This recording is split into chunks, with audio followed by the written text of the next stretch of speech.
जन चेतना India tour के तहत इस वक्त मैं नेपाल बॉर्डर पे हूँ। नेपाल बॉर्डर यहाँ से मात्र आधा किलोमीटर दूर रह गया है और ये जो है इंडिया का जो चेक पोस्ट है, यहाँ पे एसएसबी के जवान हमारे तैनात है। तो सभी आने जाने वालों की जो चेकअप है वो किया जा रहा है। और नेपाली भाई है वो ज़्यादा इंडिया की तरफ जाते हैं रूटीन के काम के लिए। ये जो रेड कलर में बाइक दिखाई दे रही है ये जो नेपाली नागरिक हैं, तो काफ़ी संख्या में ये देखो लाइन लगी हुई है। तो ये चेक पोस्ट है एसएसबी की, प्रत्येक आने जाने वालों की चेकिंग की जा रही है, वाहनों की चेकिंग की जा रही है और जो नागरिक है उनकी भी चेकिंग, ये लाइन लगी हुई है। क्योंकि नेपाल की तरफ से काफ़ी जो नागरिक है वो इंडिया को जाते हैं और सभी को जो चेकअप करने के बाद इनको जो प्रवेश दिया जाता है। एसएसबी के जवान यहाँ पे जन चेतना इंडिया टूर के तहत मैं इस वक्त नेपाल में पहुँच चुका हूँ।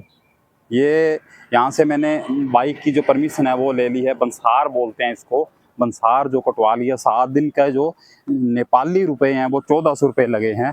तो बाइक की परमिशन ले ली है। बिल्कुल ये पास में ही, रोड के पास में ये कार्यालय है, यहाँ से ये परमिशन लेनी पड़ती है। और पर डे 200 रुपये चार्ज है इसका, नेपाली 200 रुपये।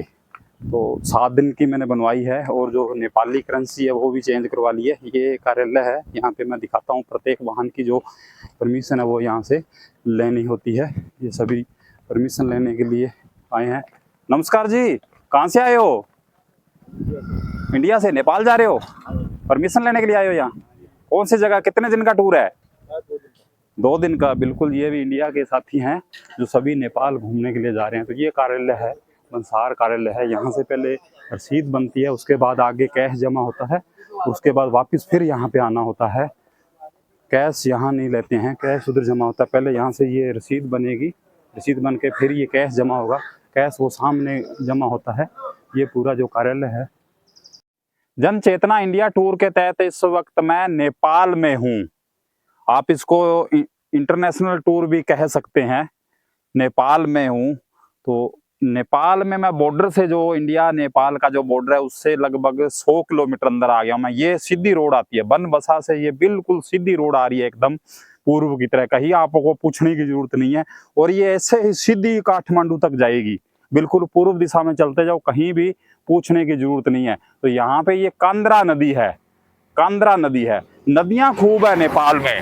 अभी मैं 100 किलोमीटर आया हूँ तो लगभग 20 नदियां आई है रास्ते में, कम से कम 20 नदी। हर 5 किलोमीटर बाद में, 6 किलोमीटर बाद में नदी आ जाती है। बहुत सी नदियां हैं, हालांकि सूखी हुई हैं ये सभी नदियां। एक जो बॉर्डर पे थी, नेपाल इंडिया के बॉर्डर पे थी, शारदा नदी, वो चल रही थी।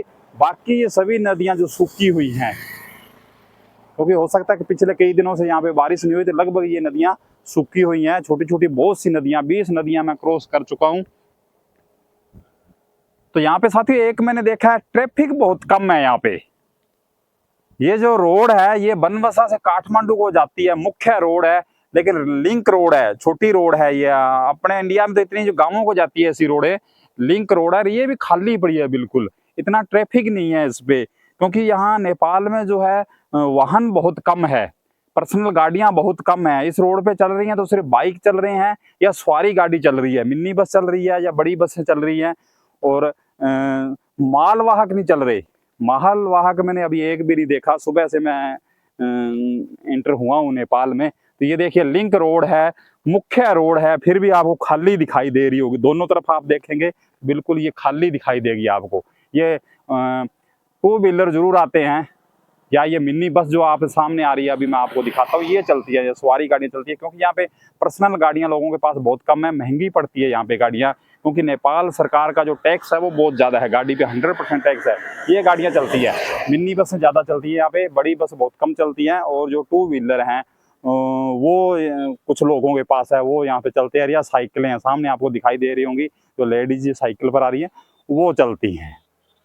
तो चलिए साथियों चलते हैं, आगे का सीन भी मैं आपको दिखाऊंगा। भी काठमांडू की तरफ चलते हैं अभी।